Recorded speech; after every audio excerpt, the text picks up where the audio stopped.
Lou Hamilton from Audible Elegance of Cincinnati, Ohio. I have a store located in Old Montgomery in Cincinnati, across the street from Montgomery Cyclery. And please do subscribe. It allows us to continue to improve things as I can. This is actually one of the things we want to improve because some people consider this old school.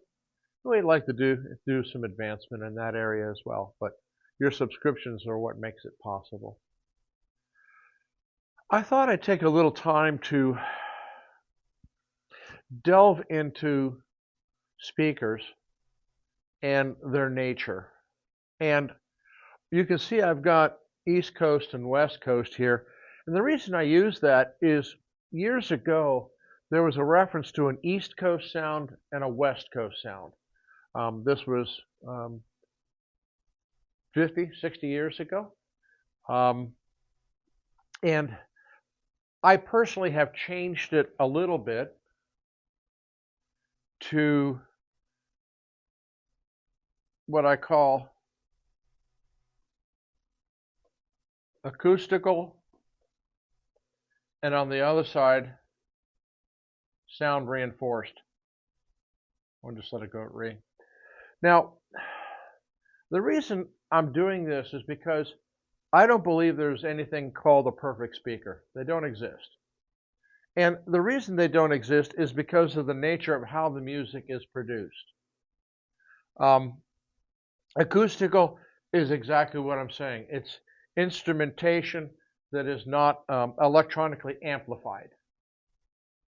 And this can be your symphonic music. It can be all forms of bluegrass, any of that, or country, jazz.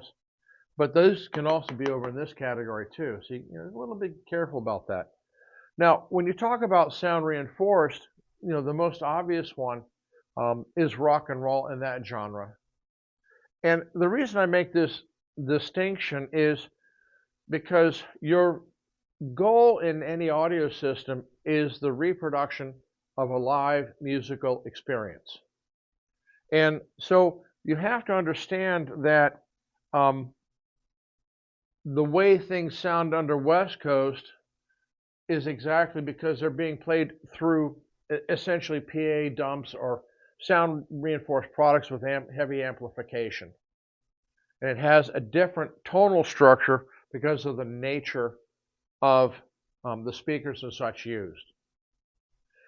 Now, under the East Coast and West Coast sound, probably the most famous company that epitomified West Coast sound were really the original early JBLs. There was extensive use of horns and that type of driver system. The most famous in the tweeters being the Prism. When you go to acoustical, one name that comes to mind real quick is acoustic research. And this is where you're talking about acoustically suspended speakers as opposed to anything that's ported, which would typically fall over into this area here. And so depending upon the type of music that you like to listen to predominantly, it has a steering influence into essentially the sonic signature of the speaker. Some of the best acoustical speakers out there are oftentimes berated for the lack of dynamics. Of course, if we're going to talk dynamics, one of the big ones out there for dynamics is glitch. This is not to say that dynamics are not important, because if you listen to the symphonic music, you go from everything from triple pianissimo to triple fortissimo. That's quite a range in volume. So there's some dynamics involved in there as well. But it's a bit different than what happens in this area here.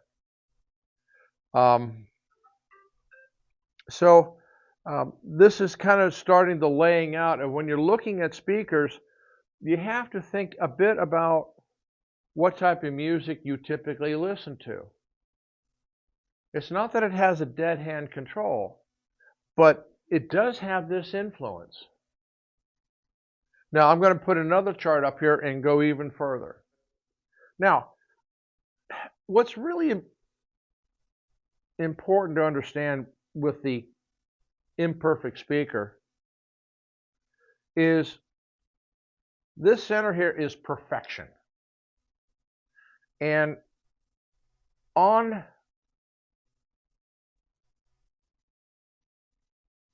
the whole situation, you have to look at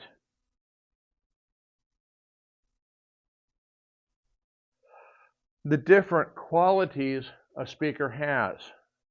And I just drew these out kind of randomly, but in one area you might have dynamics, okay. In another one you may have tonal, and you can go on and on around this wheel with different characteristics that people will describe what they like or dislike about a speaker. And since nobody has a perfect speaker that does all of these things correctly, what you kind of wind up with is a pattern where, it may be stronger in one area but weaker in another. And this is trying to figure out the balance when you're listening to it of what is your personal preference. Now, as I've done in prior videos, I will not yield on rhythm, pitch, or emotion, because these are the few things that should be happening regardless of all of these characteristics. This is the mark. When these things are perfect, you have a great band or a great performance. And these should be happening. The rest of this goes into the category of non-verifiables. So for example, if you only use one recording in trying to select your speakers, well, the tonal characteristic could in fact, be affected by the microphone that was used.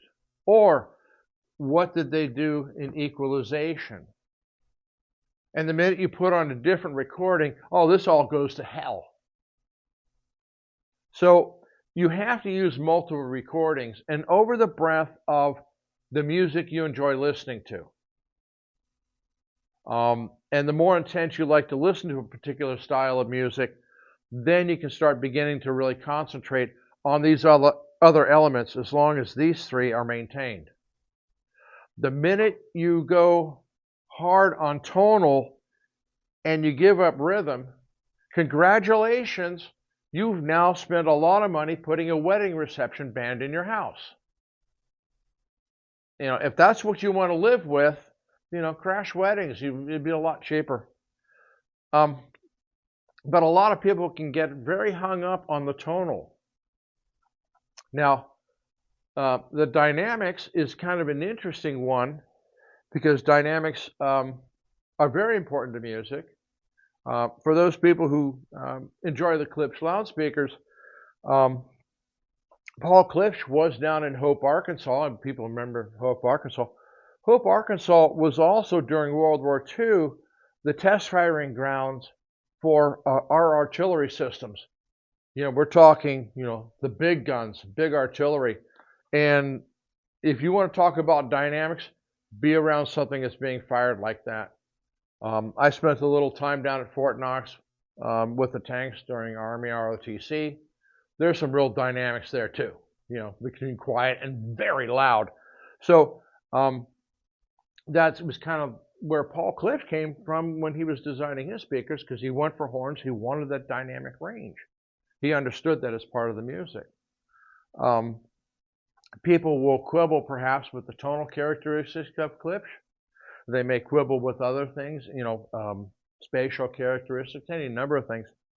But very few would, challenge horn drivers in terms of dynamic capability. My experience with speakers that are capable of tremendous dynamics is that it's very hard to keep them quiet or play them softly. And I relate to this because at one time WGUC was using compression. I talked about this in another video. They were using 2-to-1 compression. And I told them that things sound a lot better when you turn the compressors off.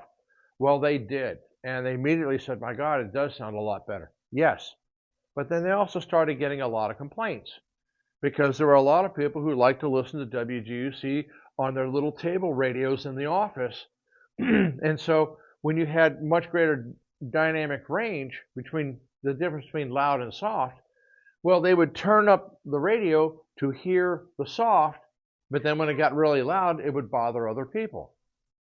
So back went on the compressors to make their listening audience happy again. And so in the commercial world, some consideration has to be given to who pays your check. And that was a good example of it because they use fund drives to support themselves. So you can put any characteristic around this wheel that you want to think about. And you might even go, on one of these spokes may be dealing with the bass and how deep will the bass go in frequency. Now, if you get too focused on bass, what you can wind up with is what I refer to as thump therapy, or something that you typically hear driving by you in a car. It's not really enjoyable, but you got a lot of bass. So you have to balance all of these different characteristics. But there is no such thing as a perfect speaker. So you take the East Coast, acoustic suspension type sound, acoustical instruments. You have the West Coast sound, as I said, the JBL and this sort of sound reinforced sound. You start out with that as a basic framework, and then you start adding in these characteristics. And if you want to make it a little more difficult for any one person to guide you on this, is that we all hear differently. We all have greater or less sensitivities to the range that we can hear in relation to other pitches based upon our life experiences. I've had my hearing actually frequency swept by an audiologist, and I know where my weak spots are. So I perceive other sounds more so than other frequencies. So you overlay that in terms of perception, again, which makes building a perfect speaker simply impossible. So that's my take on going out there and thinking about the speakers you want to buy for your system.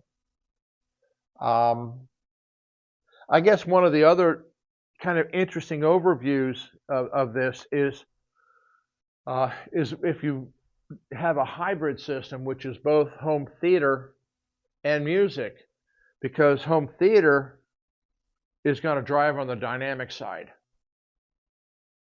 the excitement side.